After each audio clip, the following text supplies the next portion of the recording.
Masa kampanye digunakan calon presiden nomor urut 2 Joko Widodo untuk belusukan dan mendengarkan aspirasi warga di seluruh Nusantara. Sejumlah program pro rakyat terus disosialisasikan Jokowi di sisa waktu menjelang pemilihan presiden. Kita akan bergabung dengan Andini Effendi di Kelapa Gading, Jakarta Utara yang sudah bersama dengan calon presiden nomor urut 2 Joko Widodo. Andini. Indra, jika Anda tahu bagaimana kekuatan rakyat kalau bersatu, mungkin sebagian kecilnya itu ada di ruangan Gedung Judo, ini ada di Kelapa Gading, karena saya saat ini sedang bersama calon presiden nomor urut 2 Joko Widodo. Tepuk tangannya dong relawannya. Dan mereka ini kalau ditanya, coba ditanya, siapa yang datang ke sini karena nggak disuruh, emang pengen datang ke sini? Mungkin dari ratusan, lebih dari setengahnya pengen datang ke sini karena ingin melihat Joko Widodo. Selamat malam Pak Joko Widodo, terima kasih sudah bergabung. Selamat malam. Sekali lagi bersama kami. Pak Jokowi, ini kita lihat memang banyak sekali relawan yang datang, ini tidak ada mobilisasi. Karena saya ingat sekali waktu hari Minggu kemarin di Monas, itu banyak banget orang-orang yang datang ke Monas karena memang tidak diajak, sampai ngajak keluarganya sendiri, anak-anaknya dibangunin dari sejak pagi, ingin melihat Pak Jokowi. Kemudian di Palembang juga kita lihat pemandangan yang sama. Tanggapan Bapak bagaimana Pak melihat begitu banyak orang datang untuk mendukung Pak Jokowi? Ya, itu bukan ingin melihat saya, enggak. Karena masyarakat ini ada keinginan yang amat sangat untuk sebuah perubahan, itu aja. Kenapa mereka rela datang? Nggak ada yang membayar. Kenapa mereka mau datang padahal mereka justru mengeluarkan uang, mengeluarkan duit dan harus kehilangan waktu yang sangat banyak? Ya karena mereka pasti punya keinginan. Pasti punya keinginan. Keinginannya apa? Ya keinginan sebuah perubahan yang lebih baik itu. Oke, perubahan yang lebih baik. Bapak kan juga selama ini sudah berkampanye dari ujung ke ujung, dari ujung barat ke ujung timur.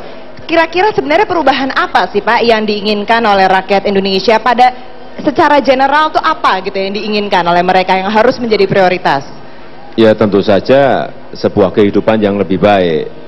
Sebuah kehidupan yang lebih baik dalam artian sekarang ini memang pertumbuhan ekonomi kan kita harus ngomong apa adanya. Pertumbuhan ekonomi baik, tetapi ada masyarakat yang tidak ikut menikmati itu. Oleh sebab itu ke depan pertumbuhan ekonomi harus baik, tetapi pemerataannya juga harus baik itu. Artinya ekonomi tumbuh tetapi pemerataannya ada.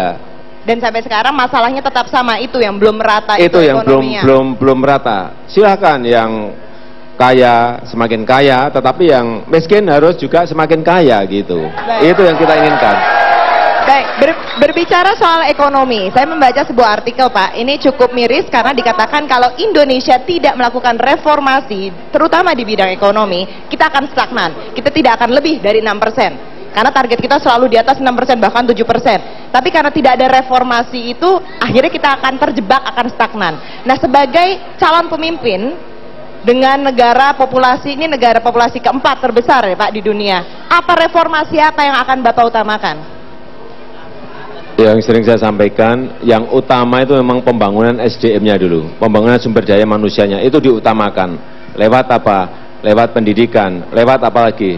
Lewat sebuah revolusi mental, revolusi perilaku, revolusi sikap kita, revolusi dalam kita melihat sebuah problem, sebuah masalah. Jangan sampai yang ini misalnya, ini tidak jujur, masih ada yang berani mengatakan itu jujur gitu loh.